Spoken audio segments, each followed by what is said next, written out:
நிலச்சரிவால் பாதிக்கப்பட்ட வயநாட்டில் மூன்றாவது நாளாக மீட்புப் பணிகள் நடைபெற்று வரும் நிலையில் மண்ணில் புதைந்த உடல்களை மீட்பது, மீட்புப் பணியில் கனரக வாகனங்களை பயன்படுத்துவது தொடர்பாக பேரிடர் மேலாண்மை பொறியாளர் பிரபுகாந்தி ஜெயினிடம் கூடுதல் விவரங்களை கேட்கலாம். சார் வணக்கம். நேற்றிலிருந்து நிறைய மீட்புப் பணிகள் தொடர்பான கேள்விகளுக்கு பதிலளிச்சிட்டு இருக்கீங்க. இந்த வகையில இப்போ மூன்றாவது நாளாக மீட்புப் பணிகள் தொடர்ந்து வந்துட்டு இருக்கு. இப்போ இந்த மீட்புப் பணிகள்ல மிக சவாலாக இருக்கக்கூடிய விஷயம் என்ன அப்படின்னா, மண்ணிற்கு அடியில் இருக்கக்கூடிய உடல்களை தோண்டி எடுக்கிறது தான். அதுல பயன்படுத்துறதுக்கு முக்கியமான தொழில்நுட்பங்கள் ஏதாவது இருக்கிறதா, அது குறித்து சொல்லுங்க. மேம், இப்போது ரெஸ்கியூ ஆப்ரேஷன் பண்ணிகிட்ருக்கோம். லேண்டிங் அதில் நிறைய டெப்ரிஸ், நிறைய மலையே வந்து சரிஞ்சு லேண்ட்ஸ்லைட் ஆகிருக்கு. ஸோ அந்த மாதிரி இடத்துல வந்து எக்யூப்மெண்ட்டு, ஹெவி எக்யூப்மெண்ட்லாம் வந்து மேலே ஹைட்டில் ஏறிச்சு. ஏன்னா லேண்ட்ஸ்லைடுன்றது வந்து மலை மாதிரி ஸ்ட்ராங்காக இருக்காது. இப்போ சாயிலே வந்து டிஃப்ரெண்ட் டைப் ஆஃப் சாயில்ஸ் இருக்குதுங்க. Alluvial soil, red soil, black soil. இது வந்து mountain soil or forest soil அந்த மாதிரி கண்டது தான் இருக்கும்.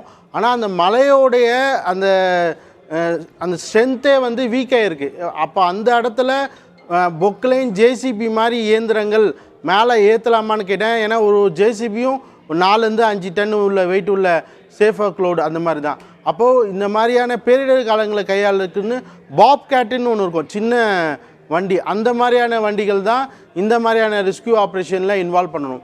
இன்னொரு பாயிண்ட், இப்போ பேசுகிறச்ச கூட இப்போ கொஞ்ச நேரத்துமே உங்கள் ஃபுட்டேஜில் கூட காட்டிங்க. இம்மிடியேட்டாக பீப்புளை வந்து ரெஸ்கியூ, அதாவது அந்த கம்யூனிட்டி ஷெல்டரில் இருந்து பீப்புளை வந்து அந்த இடத்த பார்க்குறதுக்கு அலோவ் பண்ணக்கூடாது. நான் என்ன சொல்கிறேன்னா, அந்த ஏரியா வந்து சீல் பண்ணிடணும்.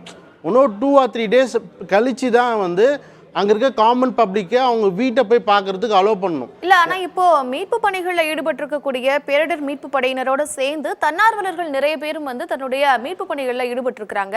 இதை எப்படி நம்ம பார்க்கலாம்? அவங்கள மீட்பு பணிகளில் அனுமதிக்கலாமா இல்லையா? பயிற்சி இல்லாத மீட்பு படை வீரர்கள் உள்ள இருக்கிறாங்க, அவங்களெல்லாம் எப்படி பார்க்குறது? சார், தன்னார்வ வாலண்டியர்ஸ் வரான்னு சொல்லிட்டு உடனே இதை இன்வால்வ் பண்ணக்கூடாதுங்க சார். ஃபார் எக்ஸாம்பிள் சொல்கிறேன், பட்டாசு ஆலை வந்து வெடிக்குதுன்னா அங்கே போயிட்டு தெரியாத அங்கே போனால் அவங்களும் கறி பஸ்மம் ஆகிடுவாங்க. அந்த மாதிரி தான். ஸோ ஒரு வல்னரபிள் ஜோன் இது. லேண்ட்ஸ்லைடில் வந்து என்ன மாதிரியான ஆபத்துகள் வரும் அப்படின்றது தெரியாது.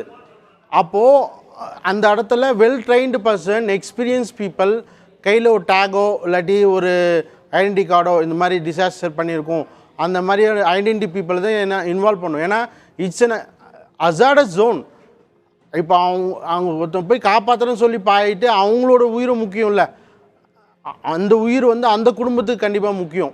இப்போ இந்த 2 நாளுக்கு அப்புறமா ஒரு பாலம் அமைச்சிருக்கிறாங்க. இந்த பாலம் அமைக்கிறதுல தான் நிறைய ஸ்ட்ரகிள் இருந்தது. இப்போ லாஸ்டா அந்த பாலமும் அமைச்சாச்சு. இந்த பாலத்து மேல தான் வாகனங்கள் போக முடியும் அப்படின்னு சொல்லியிருக்கிறாங்க. இந்த பாலம் அமைக்கிறதுக்கு பொதுவாக எவ்வளவு நாட்கள் பிடிக்கும்? இதை விட ரொம்ப சீக்கிரமா அந்த பாலம் அமைக்க முடியும்? நான் ஓப்பனாக சொல்கிறேன் மேம், இந்த மாதிரி bridges 20 bridges within 48 hours L and T போன்ற கன்ஸ்ட்ரக்ஷன் கம்பெனிஸால் பண்ண முடியும்.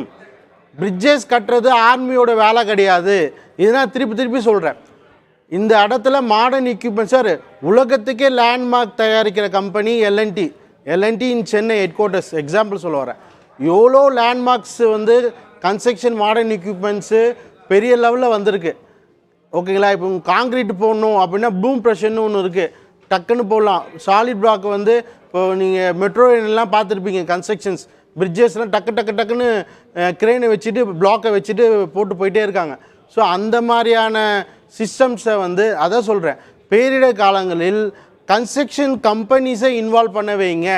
ஃபார் ஸ்பீடி ரெஸ்கியூ ஆப்ரேஷன் பண்ணுறதுக்கு இந்த மாதிரி டெம்பரரி பிரிட்ஜஸ் போடணும் மேம். ஒன்றுமே இல்லை மேம், மிஞ்சி போனால் இது ஒரு 2 கிலோமீட்டர் 3 கிலோமீட்டர் பிரிட்ஜஸ் தான் லென்த் இருக்கும்னு வச்சுங்களேன். இந்த மாதிரி பிரிட்ஜஸை பண்ணுறதுக்கு எல்என்டி போன்ற கம்பெனிக்கு ஜஸ்ட் 6 hours தேவைப்படும். வித்தின் 48 hours நீங்கள் 40 இடத்துல பிரிட்ஜு போட சொன்னாலும் அவங்களால பண்ண முடியும். சார், இந்த நிலச்சரிவு நடந்து கிட்டத்தட்ட 3 நாட்கள் ஆகிவிட்டது. உடல்கள் மண்ணிற்கு அடியிலேயே புதைந்திருக்கிறது. தொடர்ந்து அதை மீட்கக்கூடிய பணிகள் இருக்கு. இந்த 3 நாட்களுக்கு அப்புறமாக உடல்களை மீட்கக்கூடிய இந்த பணி எவ்வளவு சவாலானதாக இருக்கும்? அதாவது இப்போ அங்கே பேரிடரெல்லாம் பாதிக்கப்பட்ட மக்களும் ப்ளஸ் அங்கே ரெஸ்கியூ ஆப்ரேஷன் பண்ண, ஏன்னா கடந்த 3 நாட்களாக டெட் பாடி நிறைய பார்த்துட்டு இருப்பாங்க. அவங்களுக்கு ஒரு எமோஷ்னலான ஒரு பெரிய பிளாக் இருக்கும். ஸோ பெரிய கவுன்சிலிங் செஷன் எல்லா டிசாஸ்டர் ஷெல்டர்லேயும் வந்து கம்பல்சரி போடணும்.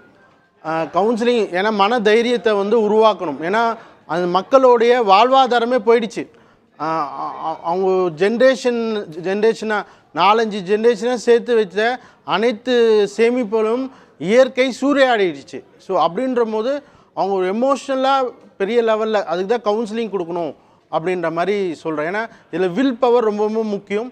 ஏன்னா மீட்பு பணிகளில் ஈடுபடுறாங்க இல்லையா, பேரிடர் மேலாண்மை மீட்பு படையினராக இருக்கட்டும் இல்லை தன்னார்வலர்களாக இருக்கட்டும், இந்த மீட்பு படையினருக்கு ஏற்கனவே இது குறித்த விழிப்புணர்வு இருக்குமா, இது குறித்த கவுன்சிலிங் எல்லாம் கொடுத்துருக்கும்? அதாவது உண்மையிலேயே கரெக்டான கேள்வி சொல்கிறீங்க. இந்த அதாவது அந்த ட்ரெயின்டு ப்ரொஃபஷ்னல் டிசாஸ்டர் பீப்புளுக்கு இருக்கும்.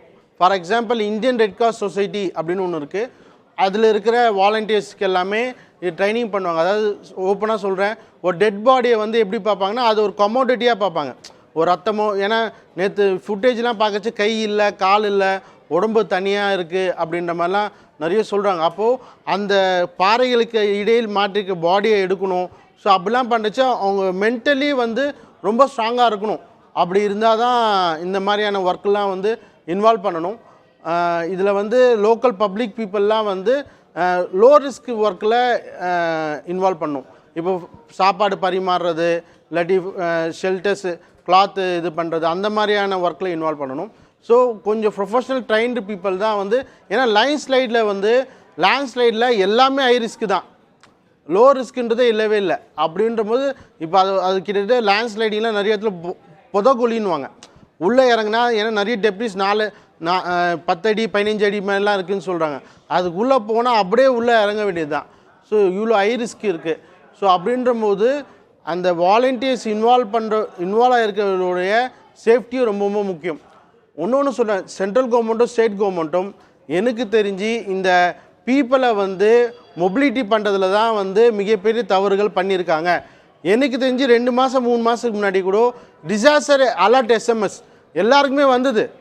டிசாஸ்டர் அலர்ட் எஸ்எம்எஸ் அந்த வைப்ரேஷன் மோடோட எஸ்எம்எஸ் எல்லாருக்குமே போச்சு எனக்கு தெரிஞ்சு.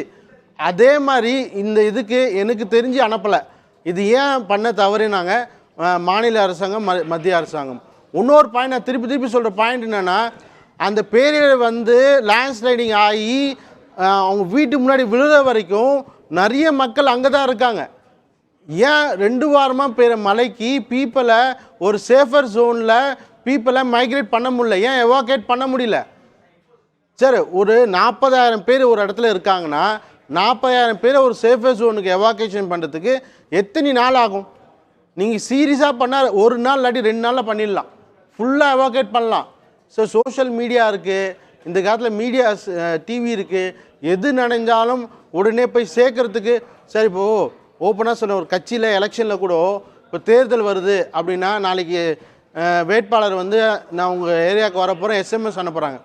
இவ்வளோ மாடர்ன் டெக்னாலஜி இருக்குது. எனக்கு தெரிஞ்சு ஓபிஎஸோட பலாப்பழம் எனக்கு தெரிஞ்சு 6 மணி நேரத்தில் எல்லா இடத்துலையும் போய் ரீச் ஆச்சு அப்படின்னு சொன்னாங்க. அப்போ மக்களை காக்க வேண்டிய இத்தனை உயிர்கள் கிட்டத்தட்ட இப்போது 200ன்றாங்க, எனக்கு தெரிஞ்சு 500க்கு மேலே கிராஸ் ஆகும். மனித உயிர்களை காக்க வேண்டிய முதலாளிய கடமை அரசாங்கத்தின் இந்த எஸ்எம்எஸ் இந்த மாதிரி அவேர்னஸ் கேம்பெயின் செய்ய தவறியது ஏன்? நிச்சயமாக இந்த டிசாஸ்டர் நடக்கிறதுக்கு முன்னாடி இருக்கக்கூடிய நிறைய கேள்விகள் இருக்குது, அதை தடுத்திருக்கணும் அப்படின்னு மத்திய மாநில அரசுகளுக்கு நிறைய கேள்விகளை முன்வைக்கிறீங்க. அது மட்டும் இல்லாமல் மீட்பு பணிகளில் இன்னும் என்னென்ன மாதிரியான விஷயங்கள் எல்லாம் ஆட் பண்ணலாம் அப்படிங்கிற விஷயங்களையும் சொன்னீங்க. உங்களுடைய தகவல்களுக்கு நன்றி.